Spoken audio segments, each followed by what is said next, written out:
these guys have meant an incredible. They meant so much to our program. So there's a way that they wanted to get sent out, and obviously it's not done. But just that last home duel, Iowa State, and that's what we want. And that's why we're part of the Big 12. Is so we've created a rival within the Big 12. We created a rival in state, and hopefully what we do is as teams we just continue to elevate the level of the wrestling in the state of Iowa. I mean, they've done a great job with how they've moved their program forward. 6-point lead going into the 285 match. Yeah. What did you say to Carter Isley before he went out? Just close it out, man. He's our closer. I remember when we got him committed, I said the caboose, you know, and that's what that guy finishes things up.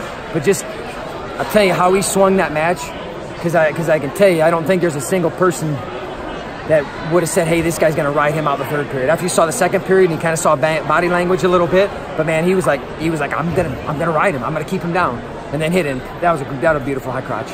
You know, that was just that he can stay in a match, even if it's not going his way. He hasn't swung a whole lot back in his favor, and I think that's important. That guys, they just kind of stick. They keep swinging. You know.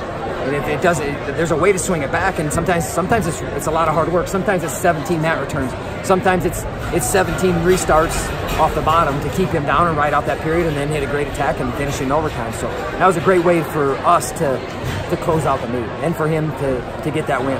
Crowd was really into it, but I thought they lifted Carter Isley when they got into it. Like, did you sense that? Oh, I think so. I mean, if you can't get a little bit more boost, and you know, hopefully we talked about for our seniors too, man. If you can't find another level, you can't find another 5 seconds of fight or one more mat return or one more attack, you know what? Then we got to really have a serious conversation, because we are brotherhood. We love each other, and that love is strong, and it's apparent when they're out there and they compete for each other. Rohan's match kind of looked like it really swung the deal. What you kind of seeing? Yeah, absolutely. Just they said I think it was 4-2 with maybe a minute left in the second period.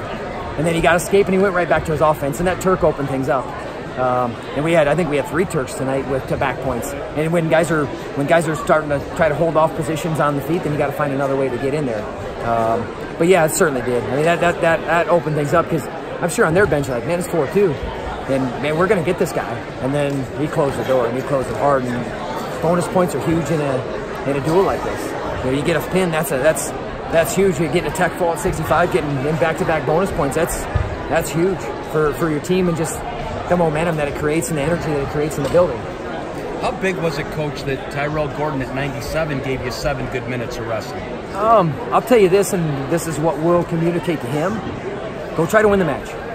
Like, I understand, you know what, hey, you don't get pinned, but go out and really go give yourself an effort. It's 2-0. It's 2-0 with minute 40 left in the third period. Go give yourself an attack. Go get to him, you know. And I can understand the environment a little bit. Hey, I don't want to get pinned, but we'll talk to him about it. Like, man, if you get beat swinging, dude, I'll never get upset about that. Never get upset about that. So that's the only thing that I'll say is, you know what, he's wrestling a 5th-year senior guy that's had a lot of experience, but really I'm telling you, really go give yourself a chance to win that match. And that's part of just the maturity process for him and getting to that next level. With this being the final duel, just how do you feel about your team now as you look ahead to what's left? I just think there's some energy, momentum. Guys, we've talked about it all year, man. You want to wrestle your best at the end of the season. I mean, and you work so you are your best at the end of the season. They'll have a few days to themselves.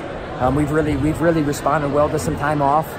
So we're going to get some time off. We'll have a good training phase, and then, you know, 2 weeks from now we'll be down in Tulsa. So looking forward to it. I want to thank all the fans that came out, because man, what a fun environment. And if you're not leaving, hey man, when can I come back?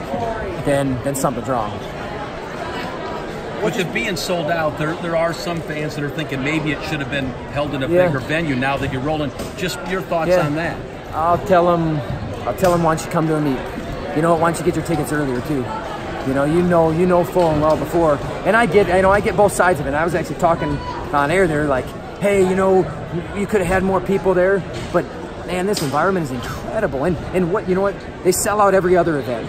So now people are upset because they sell out a wrestling event. Like, you said, instead of being upset that we're selling out a wrestling event, you should be like, man, that's awesome, selling a wrestling event. I can tell you this, the next time when they come back, let's do it over in McLeod. Let's get 7, I don't know, whatever they can fit over there, whatever the record is. Let's go set the record over there. Let's do that. Let's put that on on paper right now, but if you could tell me, because we had some people here that their eyes get opened up a little bit, man. I want to wrestle in this environment. So if you tell me a better environment, I'd like to see it, because I've been in all of them. What'd you say to St. John during? I was messing with him with his pants, because he wasn't complying in the corner. You're supposed to have like khakis or dress pants, and I think he's got something wrong with his knee. I was just messing with him. Like, that's part of, you know, I coached that guy, I recruited that guy. Same thing with Metcalf and Dresser. I have a ton of respect for those guys.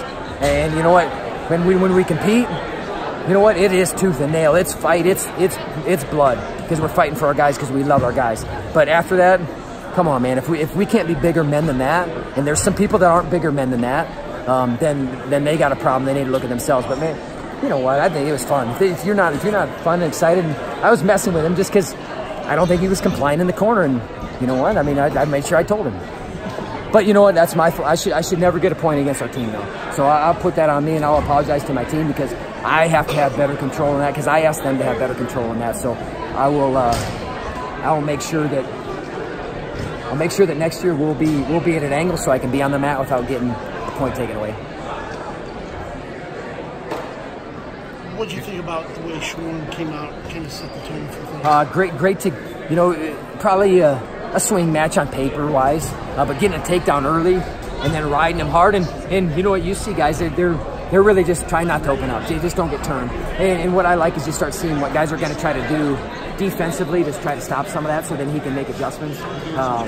And you know what, I think he was in close to having some positions where maybe he could have scored off the other guy's takedown. Obviously, we don't want to be going to that guy, but it set the tone well for us and got people excited. So good win for him. You know, he's been putting a good run together.